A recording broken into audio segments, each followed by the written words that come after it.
What's up? Welcome to the Existential Stoic podcast. Do you have habits you need to get rid of?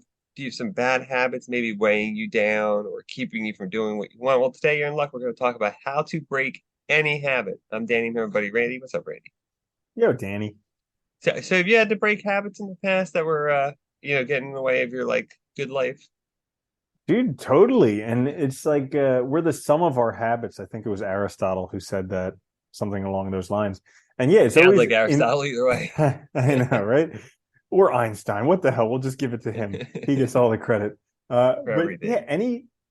basically my life up to this point has just been the collection of good habits and the breaking of bad habits to get me in the direction of where I want to be in life. Sounds like an accurate depiction though of like finding your path, right? Just like, Mhm. figuring out which habits work and which ones don't, and then kind of cultivating the good ones, or at least trying to. Dude, but it's crazy how long in life I didn't recognize just to cultivate the things that are good for me and get rid of the things that are bad for me. For, I, I don't know, 35 years, I just I, kept doing stuff that wasn't good and I wouldn't do stuff that was good. And it was just like, and now you I see it and I'm like, habituate. man. Yeah. I know you habituate all these bad things, and then you're like, why isn't it working? Why does my life suck? Why do I have Yeah. no money and nothing works out? Well, Yeah. yeah, it's easier when you look back though. Hindsight's True. 2020. Well, we each have a few tips for you today. I'm going to start. So my first one is substitution. I'm sure you've all heard this, but I think it is important. Identifying obviously what habit that you want to get rid of, but also substituting with something else that's ideally something you enjoy and that's beneficial to try and break it. So sometimes they say, I've heard this said for people that are trying to quit smoking, for instance, like cold turkey, like doing something like taking a walk or drinking juice or something every time you have that urge. It's just something to replace it. Or watching like your favorite TV show only when you're like doing cardio exercise at the gym or something. Like doing something like that to try and like cultivate good habits and get rid of these bad ones that you have. Yeah, absolutely. Replacing the habit is so important because when you get rid of the old habit, it's going to leave a void.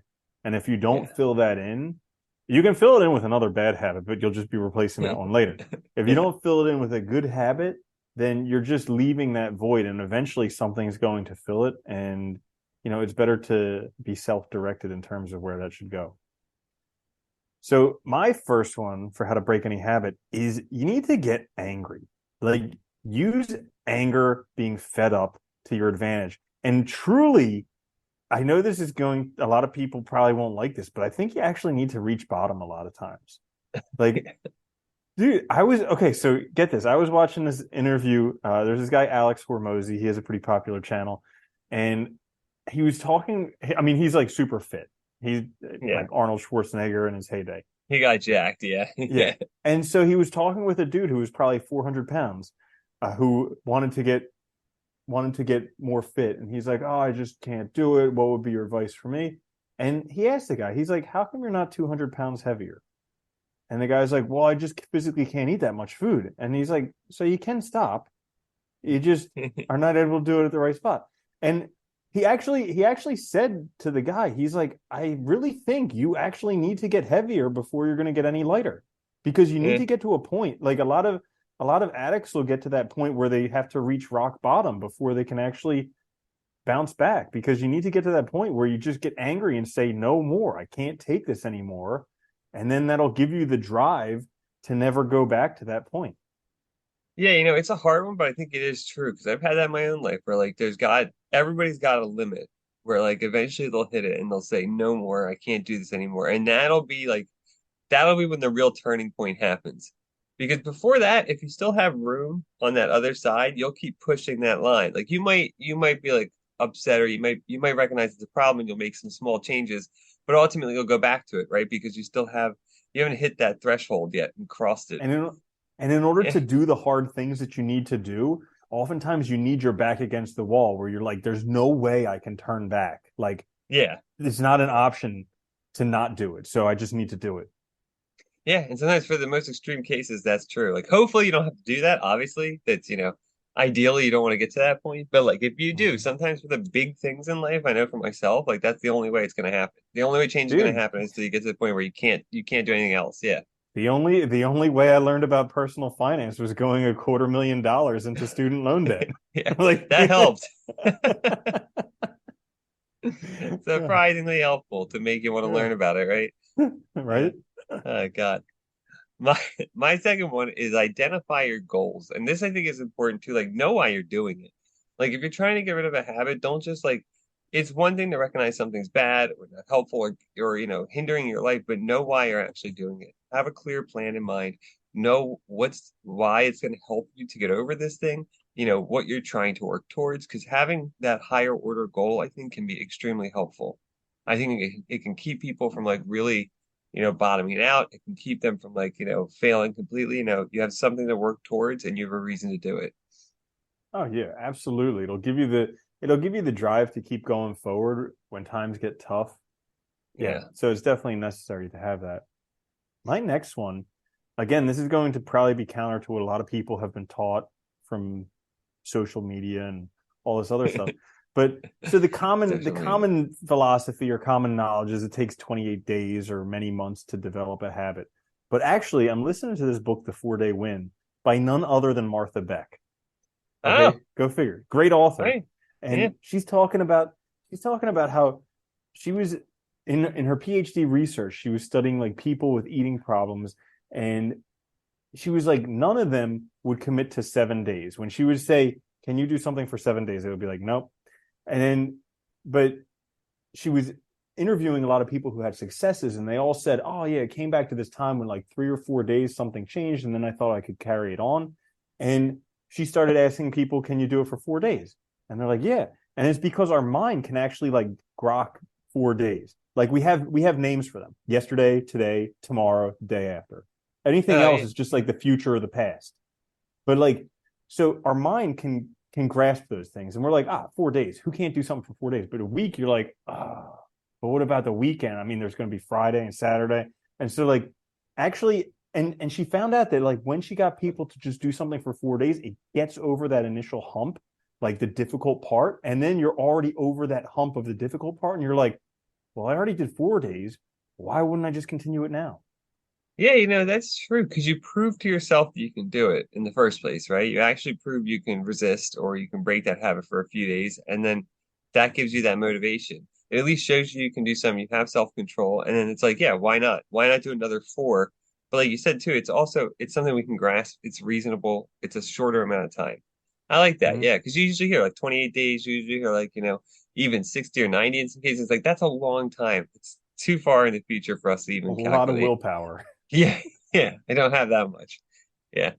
My last one is to transform or redirect it if you can. So there's certain things I think this is like you said like get angry. Like, is there a way you can like take your emotions or take this energy and put it into something else? So sometimes you hear this with like artists in particular. Sometimes you'll hear like they'll take certain emotions or energies or habits and they'll direct it towards their art.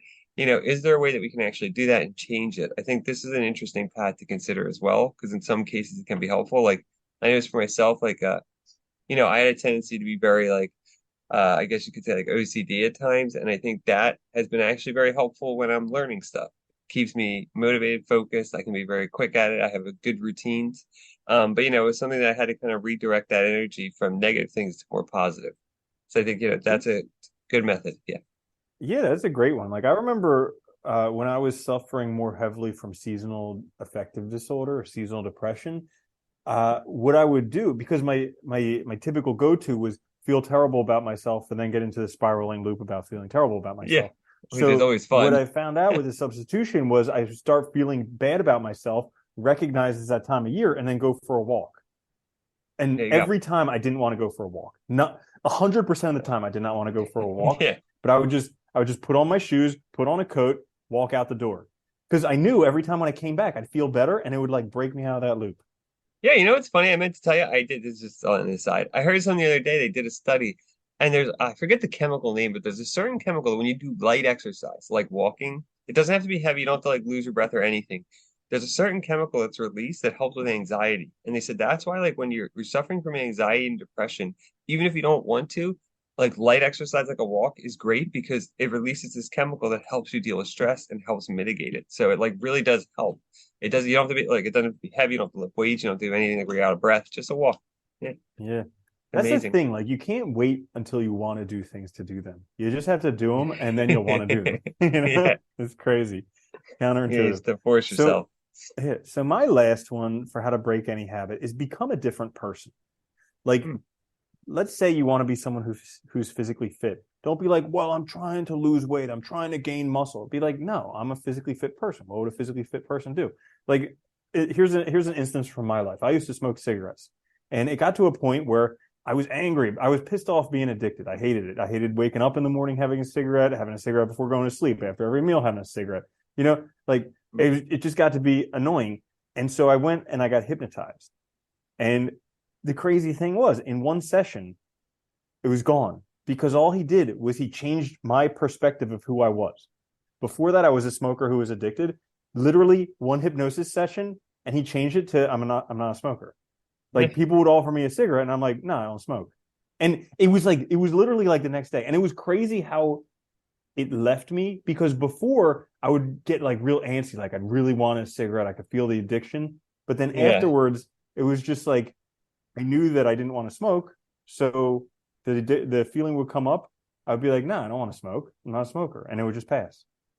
That's going too, because it like really changes. He changed your thinking so you weren't that type of person anymore, right? You were a different type of person. It gave you the power of that choice again that you didn't think you have.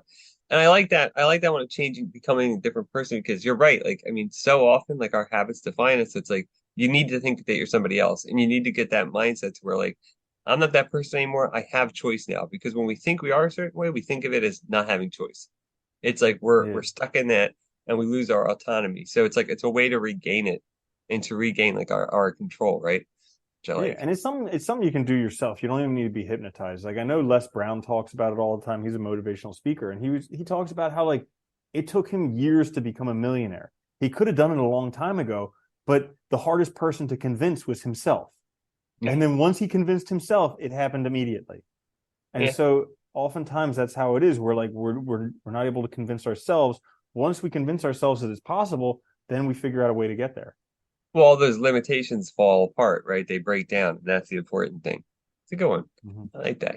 So there you have it then. How to break any habit. Thanks for listening to the Existential Stoic podcast. We'll be back later this week with a full-length episode. Check us out on YouTube or wherever you get your podcasts. Please like, subscribe, and share. It helps us out a lot. And until next time, later, Randy. Later, Danny.